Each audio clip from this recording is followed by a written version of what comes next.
What's good, YouTube? It's your boy Austin here from Austin and Dakota, coming at you again with another video for you guys today. And today, it's been a while. Well, it's not really been a while. I think the last video I did was Welcome to Fortnite Season 3. But it's been a while since I've been on camera talking to you guys. Yes, I've been gone for what's been like a few months. Not really a few months, but few weeks. Reason I was gone for so long because life happened and all that, and I was also trying to figure out what I want to do with this channel, the direction I want to take it. I think I have the direction of this channel, where I'm going to take it. I'm taking it as Fortnite, wrestling talk, and music. That's going to be the direction of the channel. You will see Dakota on this channel from time to time. I'll have him on every now and then to do a video with me. But that's the direction I'm taking the channel. I'm happy to be back. And today is your guys' lucky day. Welcome to Season 5, Episode 5 of Wrestling Talk. That's right. I didn't forget about Wrestling Talk, guys. Didn't forget about it. We have a lot to discuss. We have a lot to cover. So let's jump right into it. First things first, the Vince McMahon allegations. Holy cow, man. Allegations about Vince McMahon. If you guys haven't been reading the story, he paid women to have like sex or whatever, oral sex and all that kind of stuff, hush money. It's freaking insane. All the stuff that's been going on with Vince McMahon and the WWE, it's been tumultuous. It's been crazy. I mean, my mind is absolutely blown. When I first heard about these allegations, I was like, wait a minute, I don't know if this is true or not. But I looked at the allegations and oh my God, they were real. They were real allegations. So, my question is now, what does this mean for the company? Is Vince on his way out? Is Nick Khan taking over? If anything, if Vince McMahon is on his way out of the company, once they get rid of Vince McMahon, I hope and pray they do here soon, give the reins to Triple H. Triple H can literally turn around the company because he gave us an excellent brand, NXT, before stuff happened and then it got rebranded to NXT 2.0. I miss the old NXT, the black and gold, all that good stuff. The black and gold NXT was the best NXT. Literally the best NXT. But like I said, if Vince McMahon is on his way out, give the reins to Triple H. It makes sense for Triple H to have the company, have the reins to the company. He could potentially turn the company around and make it better than what it is now. In other news, the MJF pipe bomb. AEW, what are you guys doing? You guys had a great story right there in the palm of your hand and you let it get away. MJF hasn't been seen since the pipe bomb. Ever since he delivered the pipe bomb. I mean, that was your moneymaker. That was your moneymaker right there. It was handed to you on a silver platter, and yet you didn't want to do anything with it. You didn't want to do anything with MJF. He's gone. He hasn't been seen since he dropped the pipe bomb, which, in my opinion, was MJF's best promo. If you guys don't know what I'm talking about, there's going to be a link in the description box below, because you can't find it on AEW's YouTube channel. Good luck. There's going to be a link in the description box below to the uncensored version of MJF's promo. Click that link, check it out, let me know what you guys think. But AEW, you guys had a potential excellent storyline between MJF and Tony Khan, kind of like what Stone Cold and Vince McMahon did for the Attitude Era, and yet you guys let it slip out. You pulled the rug and you let it slip out. You let it slip out in front of you. So, nice missed opportunity there for AEW to have a great story. In other news, Theory is Mr. Money in the Bank.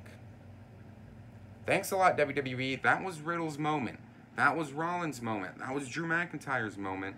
And yet you have Theory as Mr. Money in the Bank.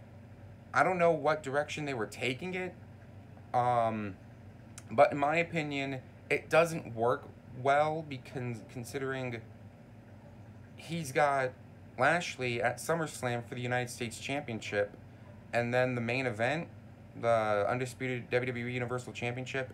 It takes a lot for me to get tipped off at something, but I'll go ahead and say this now. If Theory wins the undisputed WWE Universal Championship, that's going to be the straw that breaks the camel's back. And I'll say this now. I will stop watching WWE. Mark this on your calendar. If Theory wins at SummerSlam and wins the undisputed WWE Universal Championship, I am done watching WWE until they get better and they take the belt off Theory eventually. But the way it's looking, it doesn't look like they're going to put the championships on Theory. It kind of looks like that Roman Reigns is going to win at SummerSlam, take the titles into Clash of the Castle, and eventually drop them to Drew McIntyre, which ultimately makes sense. Because we're approaching 700 days as Roman Reigns being champion, and Roman wants to work a lighter schedule, so that's kind of where it's going.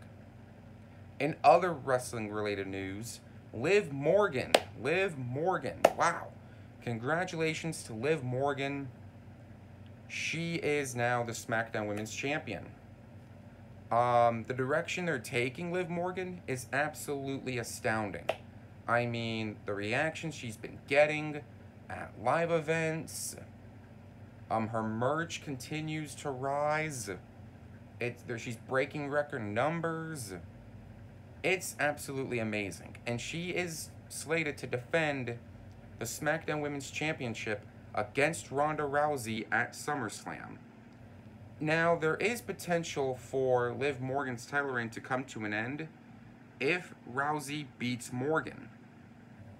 But the way it's looking, it doesn't look like that Liv Morgan is going to drop the SmackDown Women's Championship anytime soon. If her merch continues and her popularity continues to rise as champion, Vince will keep the belt on Liv Morgan. As long as Natalya and Charlotte Flair are out of the title picture, I'm okay with it. I'm okay with it. Because Charlotte and Natalya don't need to be champion. They don't need to be. They don't need to be. The last piece of wrestling news that I'm going to be covering is Sasha Banks and Naomi. If you guys recall, a while ago, I discussed that Sasha Banks and Naomi they walked out, they were suspended indefinitely, and all that, and now it looks like that they're on their way out of WWE. This is huge. This is huge. Because the women's revolution was built on Sasha Banks, Naomi, Paige, who left, Charlotte Flair, Becky Lynch, pretty much all the talent that was called up that one night on the main roster and took out like the Bellas and Alicia Fox. Those three. So it looks like Sasha Banks and Naomi are on their way out of the WWE. It's going to be a huge loss to the women's division. In my opinion, the women's division is dead. You don't have that many women's wrestlers unless you call some up from NXT or NXT UK, which there's potential. But Sasha Banks' lawyer got with WWE to contract her release to the company. So it does look like that Sasha Banks and Naomi are on their way out of the WWE.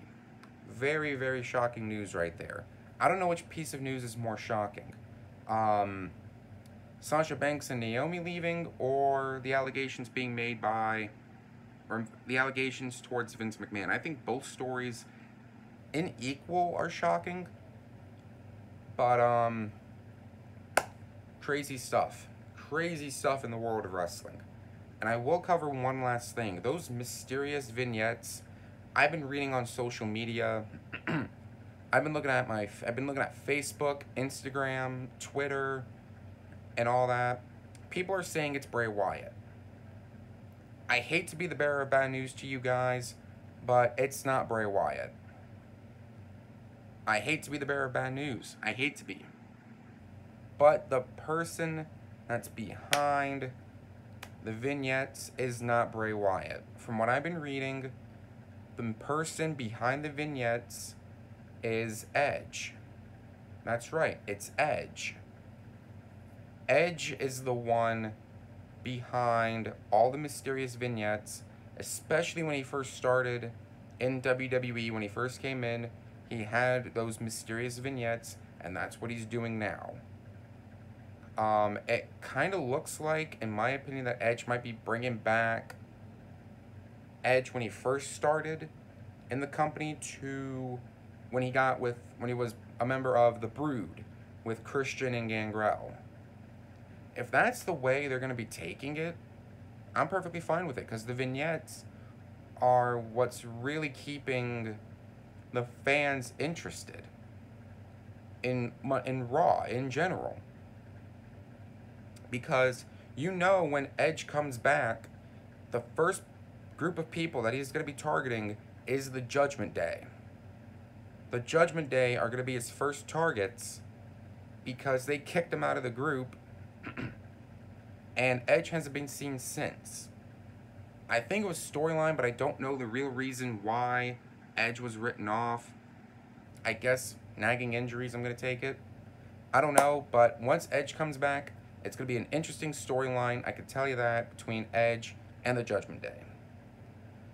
So that's it for this episode of Wrestling Talk, guys. Whew, man, a lot to cover. We had a lot to cover, and we unpacked it in this episode. I am just really, really happy to be back in front of the camera for you guys. I am sorry for my absence, but like I said, the direction of this channel I'm taking is going to be Fortnite, Wrestling Talk, music, and I'll have Dakota on as an appearance. So if you guys are happy with that direction, let me know in the comments. Let me know what you guys think. I'm happy to be back. Monday Nitro, if you're my Twitch followers, if you're wondering where that's been, I've been working real late. I really haven't had the time to do Monday Nitro, but hopefully I don't have anything going on next Monday. I will be back with Monday Nitro. Stay tuned. So that's it for this video, guys. Thank you guys very much for watching. If you guys enjoyed, please comment, like, and subscribe down below. Be sure you hit that bell as well for all notifications. I don't want you guys missing a single video in the near future. I appreciate you guys very much from the bottom of my heart. I really do. I appreciate the support that I've been getting from you guys. It's been overwhelming. I appreciate it. Thank you, and I'll see you guys in the next one.